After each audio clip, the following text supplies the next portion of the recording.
사무실을 언제쯤 얻어야 하는 그 타이밍에 대해서 많이들 고민을 하실 거예요. 저 또한도 좀 그랬고요. 그런데 그 타이밍이라는 부분은 그런 것 같아요. 뭔가 불안하고, 뭔가 더 집중이 안 되고, 내가 좀 더 포기할 것 같아. 라는 생각이 들었을 때, 과감하게 1년 동안 사무실을 얻어서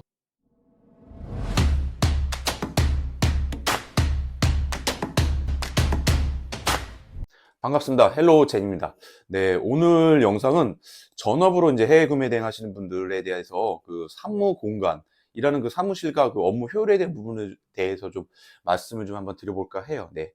저 같은 경우에는 처음에 회사를, 퇴사를 하고 나서, 해외 구매 대행을 시작하고 나서 집에서 이제 일을 했죠. 집에서 이제 집에 보면은 자그마한 이제 옷방이 있었어요. 옷방에 그 책상이 하나 있어요. 이제 거기에 이제 좀 잘 안 쓰는 컴퓨터가 있었어요. 이제 그걸 가지고 이제 일을 했어요. 이제 집에서 대략적으로 한 3개월 정도 일을 좀 했던 것 같아요. 제가 이제 구매 대행을 시작한 지가 지금 보니까 만으로 딱 2년하고 딱 1개월 된 것 같아요.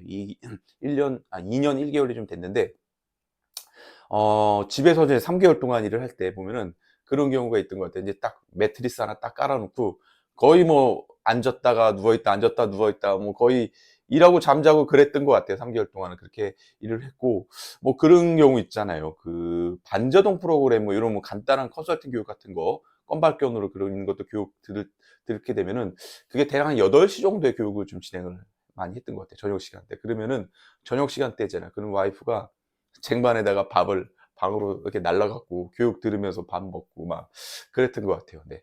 어쨌든 3개월 동안은 집에서 어떻게 될지 모르잖아요. 예, 어떻게 될지 모르는 상황에서는 뭔가 사무실 없고 이런 부분에 대해서 부담이 분명히 있었죠. 그렇기 때문에 집에서 3개월 동안은 일을 좀 했던 것 같아요. 그래서 이제 도저히 안 되겠다. 좀 나가서 좀 일을 좀 봐야겠다라는 생각이 좀 들어가지고 어디 나가면 갈 데가 한정적이잖아요. 예. 거의 카페 아니면 도서관이잖아요. 네. 그래서 동네에 조금 한적한 카페가 좀 있었었어요. 근데 뭐 오전 시간대니까. 그래서 10시에 딱 문 열 때 보면 딱 기다리고 있다가 10시에 가갖고 10시부터 1시까지 이렇게 카페에 좀 있었던 것 같아요. 네. 거기 뭐 사장님이 이제 제가 좀 커피 하나 시켜놓고 솔직히 보면 10시부터 1시까지 거기서 일을 하는 거잖아요. 근데도 뭐 눈치 하나 안 주시고 되게 좀 마음씨 좋았던 사장님이었던 것 같아요. 네. 그러고 나서 이제 점심을 먹고 도서관으로 갑니다. 예, 도서관을 가는데 또 점심도 그때는 그랬어요. 예, 눈치 없이 집에 가서 먹고 또 나옵니다. 네. 그래서 도서관에 가갖고 도서관도 한 7시 정도면 다 끝나잖아요. 문을 닫잖아요. 그래서 2시부터 7시까지 도서관에서 일을 좀 봤던 것 같아요. 도서관도 어떻게 보면 좀 애로사항이 있는 게 보면은 뭐 이렇게 전화 같은 거를 못 받잖아요. 안에서 여러 사람들이 같이 쓰다 보니까 그런 좀 애로사항도 있고, 뭐 도서관에서 일을 동네 쪽 도서관 시립 도서관이다 보니까 막 동네 친구도 만나고 막 그랬던 것 같아요. 네. 그래서 도서관에서 일을 하고 뭐 그런 시간을 갔다가 집에 가서 또 일을 하고 그렇게 해서 또 3, 4개월 정도를 좀 보냈던 것 같아요. 네. 그러다 보니까 이제 자, 안 되겠다. 그래서 공유 오피스를 좀 알아보게 됩니다. 네.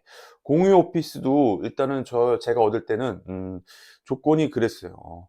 먼저 창문이 좀 있어야 될 것 같다라는 생각이 좀 들었고, 그 다음에, 1인실보다는 조금 돈을 좀 더 주더라도 2인실을 좀, 얻자. 그렇게 해갖고 좀 알아봤어요. 근데 공유 오피스도 그 안에 뭐 얼음 정수기부터 해갖고 프린터 다 이런 어떤 제반상이 다 세팅이 딱 돼 있잖아요. 예. 그래서 생각보다 그렇게 저렴하지는 않아요. 예.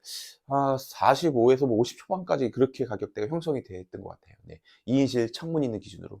그래서 저는 그때, 공고가 기준으로 부가세 별도로 44만 원짜리를 썼었어요. 44만 원짜리 썼고, 거기 사장님도 되게 마음씨가 좋았어요. 왜냐면은 제가 거의 뭐 주말 밤낮 안 가리고 있죠. 네. 그때 거기서 겨울을 거기서, 여름에 들어갔죠. 여름에 7, 8월 달에 들어가 가지고 그해 겨울을 나와서 2월 달까지 있었던 것 같아요. 이제 여름하고 그 겨울을 왔는데 거의 뭐 밤낮을 안 가리고 거기서 있다 보니까 혼자서 막 주말에도 나와 있고 막 그러다 보니까 그런데도 이제 사장님이 모르겠어요. 눈치는 안 줬어요. 그래서 거기서 공유 오피스에서 한 7, 8개월 정도 있었던 것 같아요. 네. 그리고 작년 3월에, 예, 3월에 지금 이 공간, 여기, 사무실 얻게 됐어요. 네.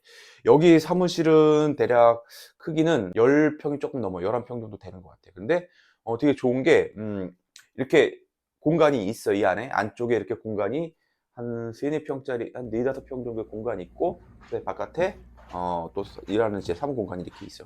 이렇게 구분이 돼 있다 보니까 여기서 이렇게 유튜브도 촬영을 하게 되고, 또 외부 뭐 손님이라고 하기보다 어쨌든 외부 분들이 오시면 여기서 이제 커피도 마시고 차도 마시고 그런 공간을 좀 쓰고 있고, 그다음에 뭐 이렇게 로켓 그로서 스티커 작업도 여기서 좀 하게 되고, 그러니까 공간이 나눠져 있으니까 되게 편하더라고요. 네.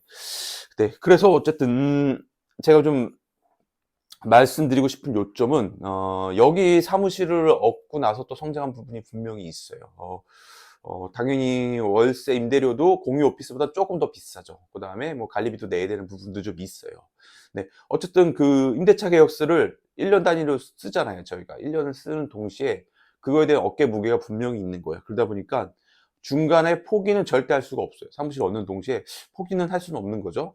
그 다음에 더 집중을 하게 되고 더 열심히 하게 되고 뭔가 좀 더 확장을 할 수 있는 그런 여건이 분명히 사무 공간과 연관이 있다. 비례한다. 같이 올라간다고 저는 그 부분에 대해서 좀 말씀 좀 드리고 싶은 것 같아요. 네. 그래서 전업하시는 분들이 사무실을 언제쯤 얻어야 하는 그 타이밍에 대해서 많이들 고민을 하실 거예요. 저 또한도 좀 그랬고요. 그런데 그 타이밍이라는 부분은 그런 것 같아요. 뭔가 불안하고, 뭔가 더 집중이 안 되고 내가 좀 더 포기할 것 같아 라는 생각이 들었을 때 과감하게 1년 동안 사무실을 얻어가지고 좀 더 무게감을 갖고 일하시면은 좀 더 안정적으로 일을 좀 하지 않을까라는 개인적인 좀 그런 좀 소견을 좀 드리고 싶습니다. 네네. 네, 오늘 영상은 이렇게 좀 간단한 주제로 좀 말씀을 좀 드렸고요. 예, 다음 영상은 또 본격적으로 좀 실무적인 부분에 대해서 좀 말씀을 좀 드리는 그런 영상을 좀 준비하도록 하겠습니다. 네, 고맙습니다.